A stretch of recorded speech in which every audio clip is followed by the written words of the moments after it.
Assalamualaikum warahmatullahi wabarakatuh.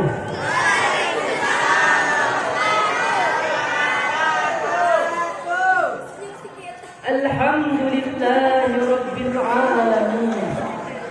Assalatu wassalamu ala asrafil anbiya'i wal mursalin. Sayyidina wa maulana Muhammadin wa ala alihi wa sahbihi ajma'in. Amma ba'd.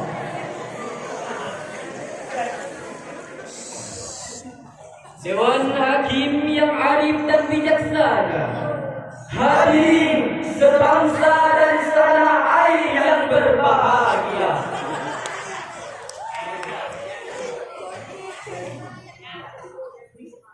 Napoleon, seorang orientalis berkebangsaan Prancis, mengatakan, "The principle of Quran is alone of transmission is meant to happiness."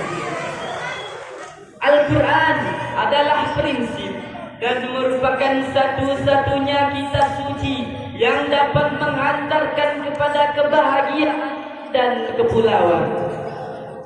Ungkapan tersebut, hadirin, isyaratkan kepada kita bahwa Al-Quran adalah laksana lampu penerang hati dalam menembus perjuangan yang panjang membentang.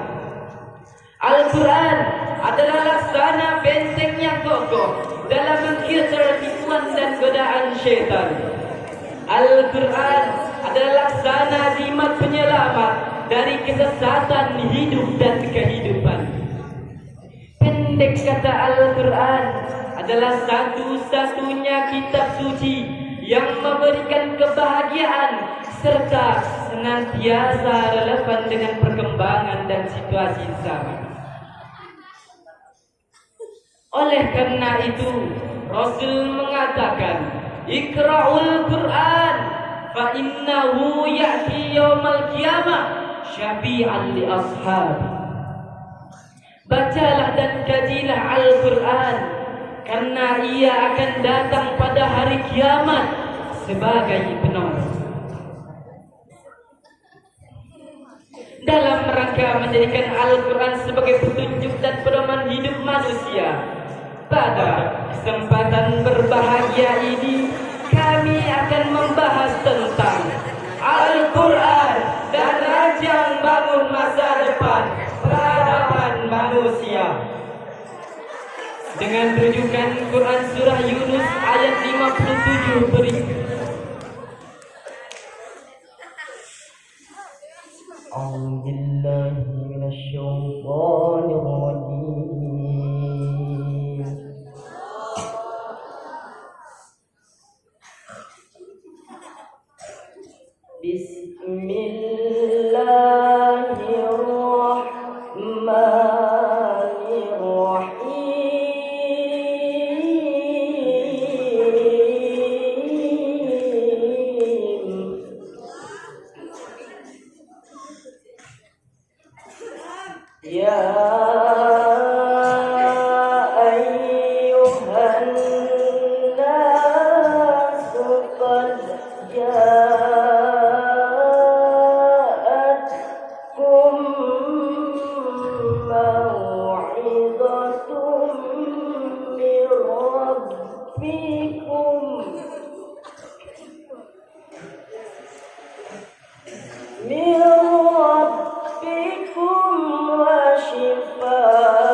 Aku berlindung kepada Allah dari godaan setan yang terkutuk. Dengan Allah yang Maha Pengasih lagi Maha Penyayang. manusia, sesungguhnya telah datang kepadamu pelajaran dari Tuhanmu dan penyembuh bagi penyakit-penyakit yang berada dalam dada, dan petunjuk serta rahmat bagi orang-orang yang beriman. Hadirin, ayat tadi dalam ilmu balaghah termasuk kalamul khabari wa inkar, yang menginformasikan sekaligus menegaskan bahwa sungguh telah datang kepada manusia Al-Quran yang memberikan petunjuk jalan yang lurus dan mengeluarkan manusia dari kegelapan. Lalu, apakah fungsi dan peran Al-Quran itu hadirin dalam merancang bangun peradaban manusia? Ayat tadi sebagaimana ditafsirkan oleh Imam Ali As-Sabuni dalam sebuah tafsir menjelaskan ada 4 fungsi diturunkannya Al-Quran, yaitu pertama, mau'izatum min rabbikum, ay mau'izatum min khalaqikum. Al-Quran sebagai petunjuk dari rahmat yang beriman. Berkaitan hal tersebut, Imam Al-Ghazali dalam Jawahir Al-Quran mengatakan, seluruh cabang ilmu pengetahuan dari yang terdahulu maupun kemudian, baik yang sudah kita ketahui maupun belum, semuanya bersumber dari Al-Quranul Karim. Sebagai bukti, bukankah karena Al-Quran diturunkan dengan bahasa Arab telah mendorong lahirnya ilmu tata bahasa yang kemudian kita kenal dengan ilmu nahwu dan sorof? Bukankah karena Al-Quran diturunkan dengan bahasa yang indah, retoris, puitis, dan argumentatif telah mendorong lahirnya ilmu retorika dan sastra yang kemudian kita kenal dengan ilmu balaghah dan mantiq? Bukankah karena kita diperintahkan untuk membaca Al-Quran dengan baik dan benar telah mendorong lahirnya ilmu qiraah yang kemudian kita kenal dengan ilmu tajwid? Bukankah karena Al-Quran menceritakan tentang proses penciptaan manusia dan alam telah mendorong lahirnya ilmu kehidupan yang kemudian kita kenal dengan biologi? Bukankah karena Al-Quran menceritakan tentang karakteristik dan seluk-beluk masyarakat terdahulu telah mendorong lahirnya ilmu kemasyarakatan yang kemudian kita kenal dengan sosiologi? Demikian hadirin, semuanya bersumber dari Al-Quranul Karim. Kedua, syifa'ul lima fis sudur, ayasfi ma fiha minasyaki wasyaki wal jahal. Al-Quran berfungsi sebagai obat penyakit batin seperti penyakit syirik, ragu, dan bodoh. Kenapa Al-Quran diturunkan sebagai obat penyakit batin tapi tidak penyakit zahir? Jawabannya hadirin, penyakit zahir memang berbahaya, tapi jauh lebih berbahaya jika kita punya penyakit tapi tidak diobati. Betul hadirin?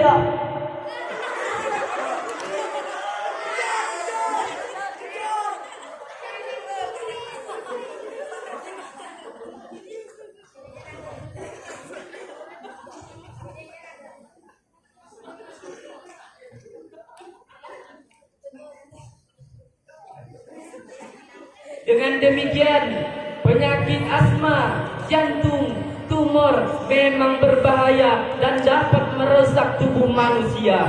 Tapi penyakit sombong, iri hati, dengki, frustasi, korupsi, haus kursi menghalalkan segala cara untuk mendapatkan jabatan dan popularitas diri, jauh lebih berbahaya dan dapat merusak tatanan masyarakat dan bangsa.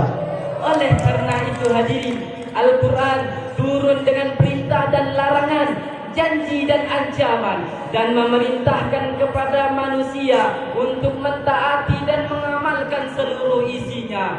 Dengan mengamalkan seluruh Al-Quran, maka insya Allah segala penyakit kita akan terkikis habis dari diri kita. Pantas Abu Farida Muhammad Ijad dalam bukunya Al-Nafsaka bil Quran mengatakan, Al-Quran adalah salah satu obat yang sempurna untuk segala penyakit baik penyakit batin maupun penyakit zahir.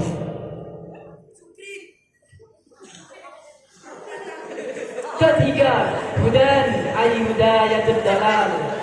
Al-Quran berfungsi sebagai petunjuk kepada manusia dari kesesatan. Al-Quran diturunkan oleh Allah untuk memberikan petunjuk kepada manusia, membimbing dan membawanya kepada kebahagiaan baik di dunia maupun di akhirat. Berkaitan hal tersebut, Profesor Dr. Quraisy Shihab dalam wawasan Al-Quran mengatakan, seluruh ayat yang ada dalam Al-Quran semuanya berisi tentang ajaran yang relevan dengan perkembangan dan tuntutan zaman.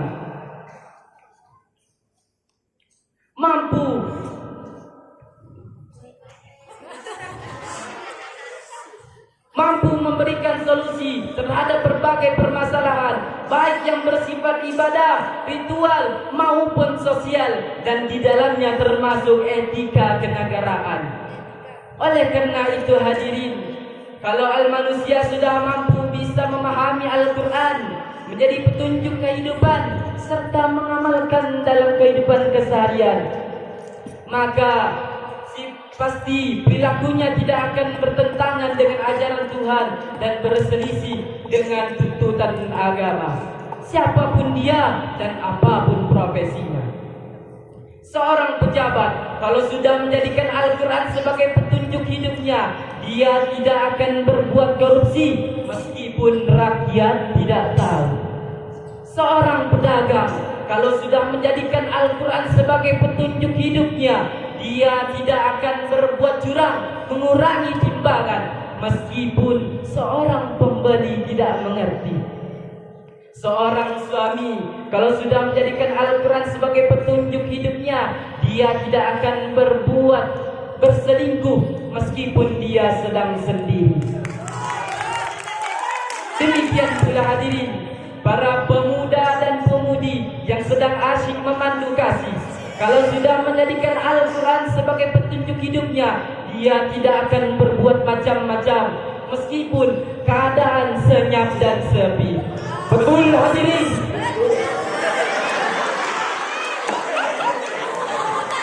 Keempat, rahmatan lil mu'minin, ay rahmatan li ahli iman.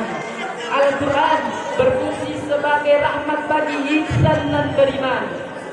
Artinya, kalau Al-Quran sudah kita baca isinya, dipahami ajarannya, serta diamalkan petunjuknya, maka ia akan memberikan ketenangan bagi kita, jauh dari rasa resah dan gelisah, untuk menggapai kebahagiaan baik di dunia maupun di akhirat.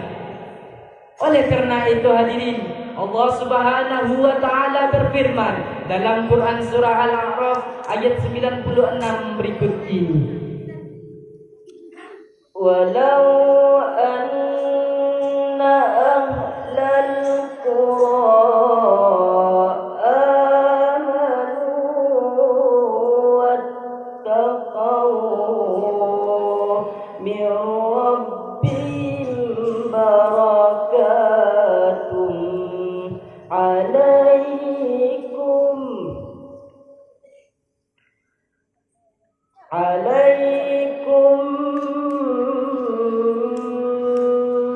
min rabbihim wa rahmah.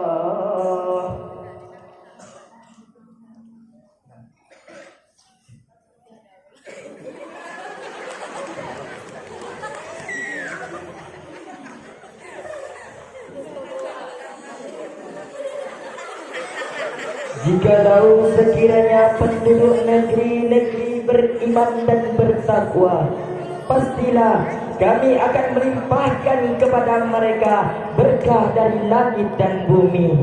Tetapi mereka mendustakan ayat-ayat kami itu, maka kami siksa mereka disebabkan perbuatannya. Maha benar Allah dengan segala firman-Nya. Hadirin wal hadirat rahimakumullah.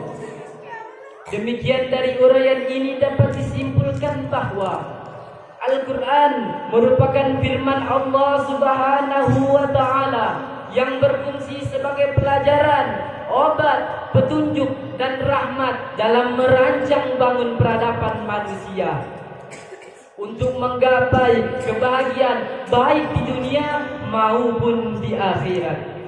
Untuk itu, kewajiban kita, saya, saudara, dan seluruh kita bangsa Indonesia menjalankan apa-apa yang digariskan oleh Al-Quran agar peradaban manusia di negara Indonesia ini tetap berjaya kembali di masa sekarang dan di masa yang akan datang.